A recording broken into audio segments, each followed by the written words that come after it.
ये भक्ति भाव है। एक औरत अपने पति से क्या कह रही है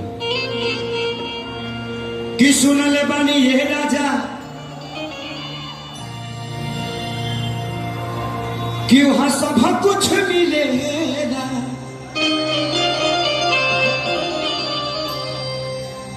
कि जे सरधा से जाला गोदी में फूलवा खिलेला। तनी को बढ़ाओ तो बाबू।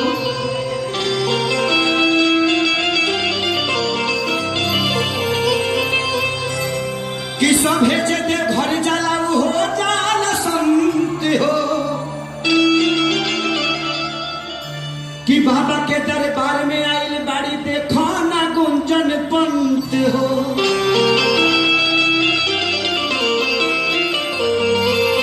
और ये कहा दिया कि सैया जाति बाड़ा तू तो बाबा धाम, एको कहिले लई हमरो लाका। सुनल बानी बड़ा सस्ता बिकेला शंखा पोला ले। और दिया कहा दिया 1 2 1 2 3 4